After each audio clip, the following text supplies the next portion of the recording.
اور یہ اخلاص شریعت کے اجزاء میں سے ایک جز ہے. یہ بڑی قابل توجہ بات ہے جو آج تک کسی نے نہیں بتائی. فرمایا یہ اخلاص جو ہے تم سمجھتے ہو کہ الگ سے کوئی بات بیان کی جا رہی ہے؟ فرمایا نہیں، جو شریعت کی بات تم کرتے ہو نا، شریعت کے اجزاء میں سے ایک جز ہے. تو وہ فرماتے ہیں، امام ربانی فرماتے ہیں، جب کوئی شخص کہتا ہے یا شریعت پہ عمل کر، شریعت پہ عمل کیوں نہیں کرتا؟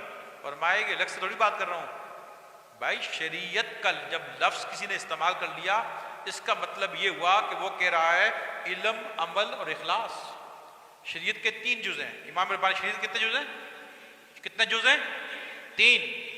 شریعت کے 3 جز ہیں. امام ربانی فرماتے ہیں لفظ شریعت جب تم نے کہا، اس کا مطلب تم 3 باتوں کا دعویٰ کر رہے ہو: علم، عمل اور اخلاص. علم، عمل اور اخلاص، یہ 3 چیزیں مل کر شریعت بنتی ہیں. تو وہ تیسرے جز شریعت کا جو اخلاص ہے، اس کو یہ طریقت اور حقیقت مکمل کرتی ہے.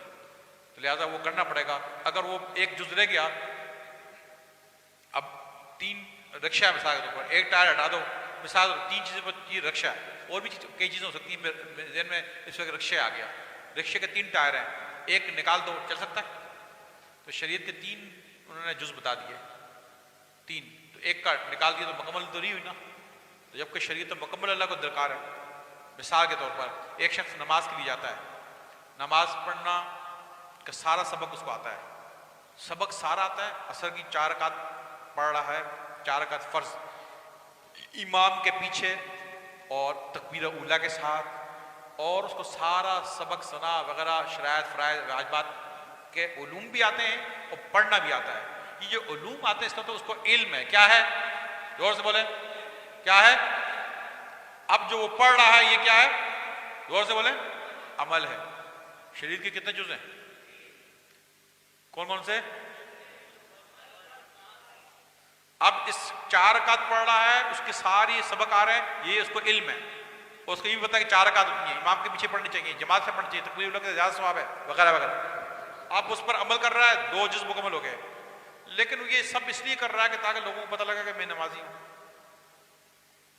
یہ سارا اس لیے کر رہا ہے تاکہ محلے والوں کو پتہ لگے کہ میں کتنا بڑا نمازی ہوں. یہ دل میں ہے. یہ خیال کہاں ہوتا ہے؟ بتاؤ کہاں ہوتا ہے؟ آپ بتاؤ کہاں ہوتا ہے؟ دل میں ہوتا ہے نا، یہ آنکھ میں ہوتا ہے. دل کسی کو نظر آتا ہے؟ تو لوگوں کو کیا نظر آ رہا ہے؟ جا رہا ہے مسجد میں، تکبیر اولیٰ میں کھڑا ہو رہا ہے، ہر روز پہلی صف میں کھڑا ہوتا ہے، نمازیں پڑھتا جاتا ہے، لوگ کہیں گے اس بڑا نیک آدمی ہے. جبکہ اس کے دل میں یہ خیال یہ ہے کہ لوگوں کو پتہ لگا میں کتنا نیک ہوں. ریاکاری. بتاؤ اللہ کی بارگاہ میں عبادت قبول ہوگی؟ ہوگی؟ تو فائدہ کیا ہوا؟ اعلیٰ حضرت رحمۃ اللہ علیہ فرماتے ہیں ریاکاری کے لیے پڑھنا نماز حرام ہے. ریاکاری کی نیت سے نماز پڑھنا حرام ہے. حرام بولتے ہیں، حرام ہے.